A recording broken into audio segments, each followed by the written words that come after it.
You're listening to Soap Dirt, the latest in television entertainment news. Hey, Days fans, I have got your 2-week spoilers from Monday, September 30th, all the way through Friday, October 11th. We have got Sarah getting a twisted shot at a new life, and Eric Brady is all up in the air and ready to fight. It's Belinda from Soap Dirt, and let's start with the action coming on Monday, September 30th. I'm going to speed through this. It's body and soul stuff. I know a lot of you guys don't like that, but bear with me because there is much more exciting stuff coming the next day. So Hattie hits Abe with an ultimatum. Basically, it's me or her, referring to Bonnie. And Abe tells Kate about it, and they are concerned what's going to happen as they are just about to start shooting, and they don't have time to recast roles. Johnny apologizes to Chanel for hassling her about the modeling shoot and making snarky remarks about her having fake nookie in front of the camera with Alex Kiriakis. Speaking of Alex, he goes to Stephanie for some advice. He is also worried about this love scene. He is not an actor. He's very worried about the whole thing. And so she's going to be there for him as a friend.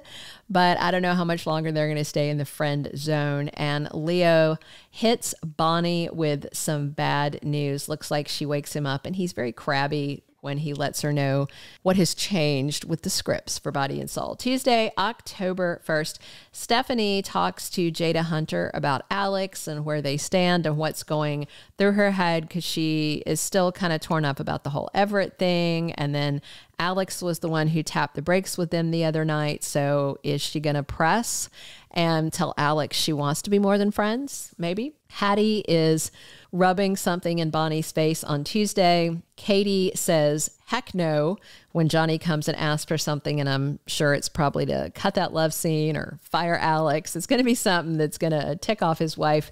Alex and Chanel decide this whole soap thing and love scenes and all might be easier if they just try being friends.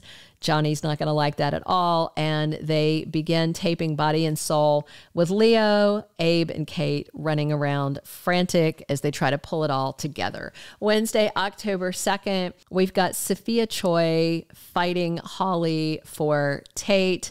Sofia is being very manipulative, very seductive, and flat out tells Holly she's trying to get her boyfriend into her bed.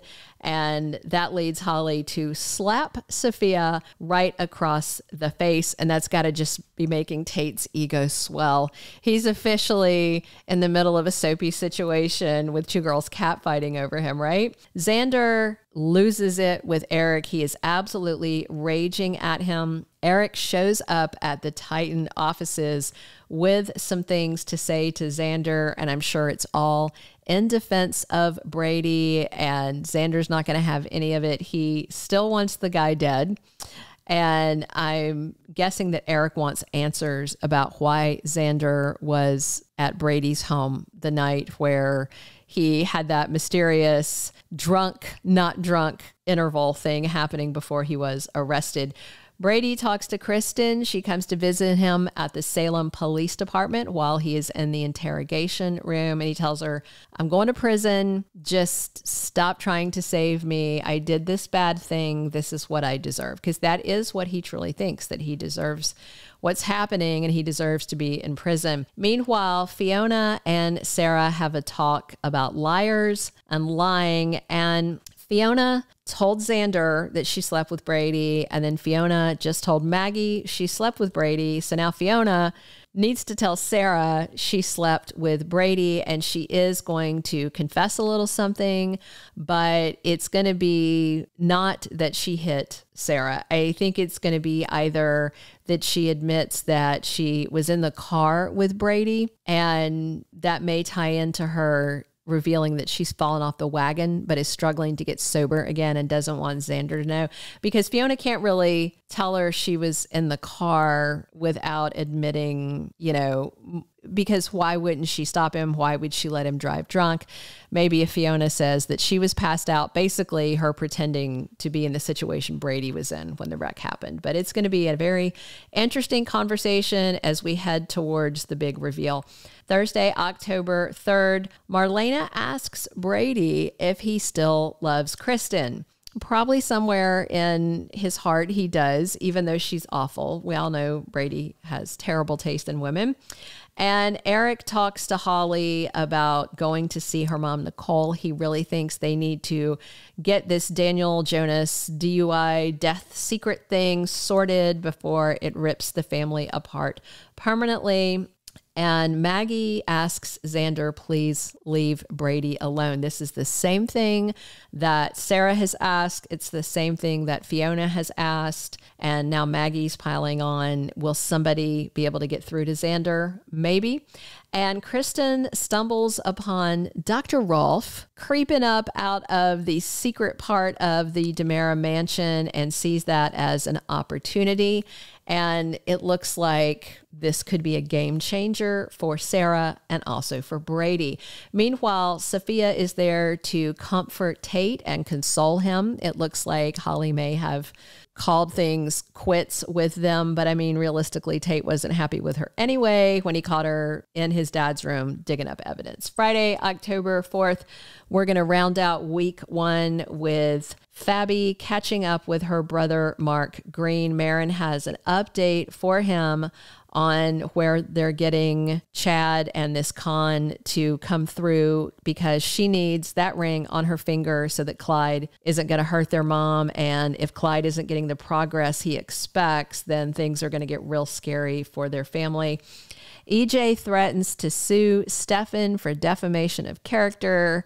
He's trying to stop Stefan from making all these public accusations against him that are true, unless Stefan has started slinging some that aren't. The other ones he slung were all true. So EJ's trying to shut it down, keep himself out of jail, maybe keep his DA job since Paulina did not convince Melinda to replace him. And Julie talks to Chad and tells him that the kids need to be told their mother is alive. But Chad's not quite sure. When he shares the news with Fabi, she is really freaked out. She doesn't want the kids to get hurt. It's bad enough. She's already going to be hurting Chad.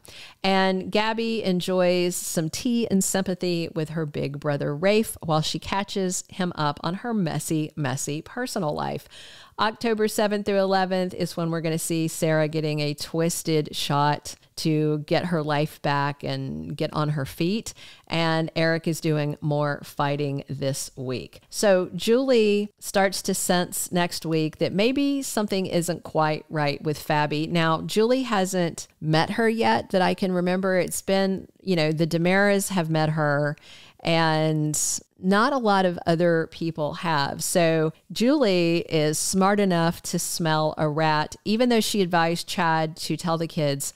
That's before she met Fabi, and things are going to start looking grim from there. Gabby is dealing with near-death stress, and this Stefan versus EJ battle and them talking about going to court is not going to ease her mind any. Dr. Rolfe may be the key to Kristen saving Brady. And if she can save him, despite him saying, don't save me, I wonder if she may win him back. Fabi is completely nauseated, not only by what she has done to Chad, but definitely by the potential for her to hurt Abby's children. But if she doesn't agree and do what Chad says and meet her children, he's going to be suspicious, and that is going to put Mark and Fabi's mom at deeper risk. So it is a real catch-22 for Marin Green. Xander is not going to let this vendetta against Brady go, despite Fiona, Maggie, and Sarah all pressing him. He's just too hot under the collar and too devoted to Sarah to let anyone hurt her and tolerate it. If Kristen comes with this cure for Sarah, it's going to get pretty twisted because I imagine there's going to be a cost that Xander has to pay. Part of that cost is probably going to be, dropping everything against Brady, but it may also cost him something like a chunk of Titan. We'll see. Sofia has more moves to make, and she wants to make sure that Tate is locked down as her boyfriend once and for all. More body and soul drama that could ruin a relationship. Brady gets closer to realizing he is a pawn in someone else's game and didn't hurt Sarah.